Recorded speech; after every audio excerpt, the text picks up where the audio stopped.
कैसे हैं फ्रेंड्स। आशा करते हैं कि आप लोग अच्छे होंगे।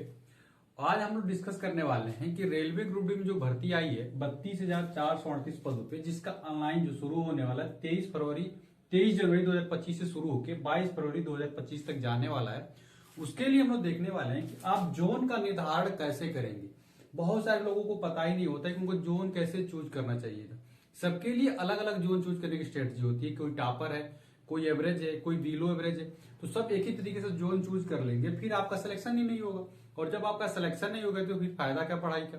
इसीलिए आज की वीडियो को आप पूरा ध्यान से देखिएगा कि कैसे आपको जोन का निर्धारण करना है, कैसे आप किसी जोन को चूज करने से पहले आपको क्या क्या मानकों का ध्यान रखेंगे, जिसकी वजह से पूरी लाइफ में आपको किसी भी तरीके से दिक्कतें नहीं आने वाली है।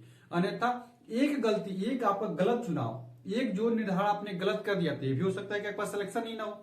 ये भी हो सकता है कि पूरी लाइफ आप उसी जोन में बितानी है तो पूरी लाइफ भी आपकी खराब हो सकती है। तो सब कुछ अच्छे से ध्यान रखते हुए हम वीडियो को शुरू कर रहे हैं। तो देखिए, योग्यता जो है इसकी 10वीं पास है। केवल आप 10वीं पास हैं तो रेलवे ग्रुप डी का फॉर्म आप डाल सकते हैं। और आयु कैटेगरी की बात करें तो जनरल कैटेगरी में आप 18 से 36 साल के हैं तो आप लोग फॉर्म डाल सकते हैं, कोई भी दिक्कत नहीं है। अब बात आती है सबसे इंपॉर्टेंट सवाल कि जोन कैसे चूज करें, कि जोन आप कौन सा चूज करें जिसमें आपका आसानी से सिलेक्शन हो जाए।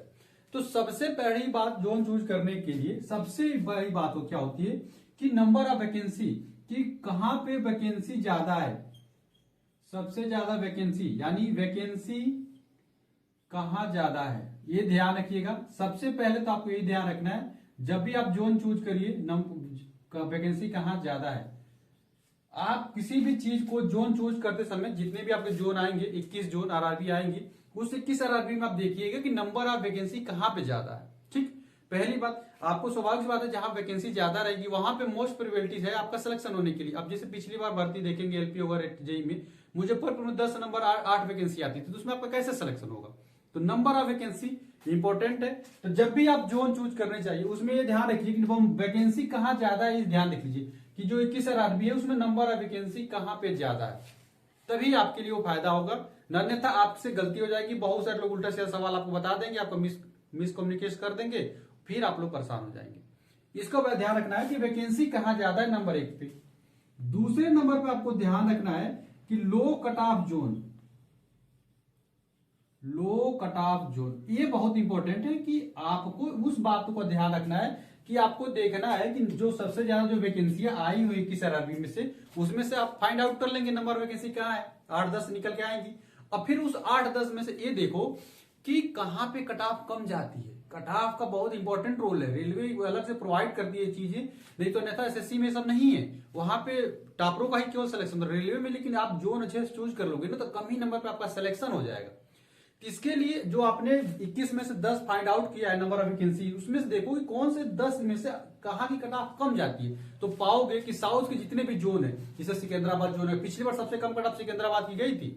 सिकंदराबाद, बंगलौर, चेन्नई, गुवाहाटी, मुंबई, अहमदाबाद, ये 5-6 जो जोन है ना, जो नाम लिया हूं, ये एकदम सेफ जोन में आते हैं, इतनी कट ऑफ एकदम कम जाती है। तो इनमें फाइंड आउट कर लो कि कहां की आपकी कट ऑफ कम जा रही है। तो पाओगे सिकंदराबाद की कट ऑफ कम गई थी, चंडीगढ़ की पिछली बार कट ऑफ बहुत ही ज्यादा गई थी, तो चंडीगढ़ इस बार सोच समझ के भरना है, टॉपर स्टूडेंट भरेंगे। और तीसरे नंबर पे बात आती है सबसे इंपॉर्टेंट, घर से दूरी। घर से दूरी, ठीक है, कि घर से दूरी कितनी है आपकी। जो अब देखिए, सबसे पहले 21 आरआरबी आपको मिल गया, ठीक है। 21 आरआरबी में से आपको क्या होगा, 10 फाइंड आउट कर लिए नंबर ऑफ वैकेंसी, ठीक है, number of vacancy 10 find out कर लिए। अब 10 फाइंड आउट में से आपको 6 से 7 ऐसे जोन होंगे जो आपकी लो कट ऑफ जोन होंगे, ठीक है। इसको फाइंड आउट करने पे से आपको एक जोन आप ऐसे चूज करना है जो घर से आपकी सबसे कम दूरी हो। देखिए, रेलवे ग्रुप डी का मजा तभी है जब आपके घर से दूरी कम हो। आपको ही पता है कि मोस्टली जब 8 पे कमीशन हो जाएगा तो 50,000 भले सैलरी हो जाएगी, लेकिन फिलहाल अभी 30,000 सैलरी है रेलवे ग्रुप डी। और आप बहुत ज्यादा दूर अगर चले जाएंगे तो अप और डाउन, मतलब आने जाने में या सैलरी खर्च हो जाएगी। तो रेलवे ग्रुप डी में अभी आपको इस तरीके से जोन निर्धारण करेंगे, और जो आपको लास्ट में एक जोन निकल के आएगा ना, उस जोन में ये देखिए कि कौन सा जोन आपके घर से बिल्कुल पास है, ठीक है। तो उस जोन से अगर बिहार के हैं तो सिकंदराबाद आपके लिए ज्यादा फायदेमंद, वहां से तुरंत डाल दीजिए, ठीक है। मुंबई के हैं तो मुंबई वाले मुंबई में डाल लीजिए, ठीक है। इसी मध्य प्रदेश वाले आप बंगलौर चेन्नई चले जाइए, आपकी थोड़ा वहां से फायदा हो जाएगा। तो आप लोग ये सब चीजों को मानकों ध्यान रखेंगे ना, और इस तरीके से अगर जोन का निर्धारण करेंगे ना तो कोई भी दिक्कत नहीं होगी, पूरी लाइफ अच्छे से रहेंगे, आपका सिलेक्शन भी होगा। आपका ये भी ध्यान रखा गया है कि आपके कम स्कोर पे आपका सिलेक्शन हो जाए, ये भी ध्यान रखा जाए आपके घर से दूरी नहीं जाए, ये भी ध्यान रखा जाए कि नंबर ऑफ वैकेंसी के हिसाब से सफलता कहां मिलने वाली। तो सारे क्राइटेरिया को मैंने इसमें ध्यान रखते हुए आज की वीडियो में आपके साथ डिस्कस कर लिया है कि जोन निर्धारण करते समय, सेफ जोन चुनते समय आपको क्या क्या ध्यान रखनी है। तो ये सारी चीजें आपको ध्यान रखनी है, तभी आपका सेफ जोन सिलेक्शन हो पाएगा। चलिए, आशा करते हैं इसी तरीके से रेगुलर वीडियो पाने के लिए आप मेरे चैनल को सब्सक्राइब कर लीजिए, और आज की वीडियो अच्छी लगी हो कि कैसे आपको जोन चूज करना है तो उसके लिए आप लोग लाइक करिएगा, और व्हाट्सएप कमेंट जो भी आपको व्हाट्सएप जुड़ना जुड़ जाइए, और कमेंट में जरूर बताइएगा आप अगली वीडियो किससे रिलेटेड चाहते हैं, तो उस पर मैं डायरेक्ट वीडियो बना दूंगा। वीडियो अच्छी लगी तो लाइक और चैनल सब्सक्राइब करना बिल्कुल मत भूलना।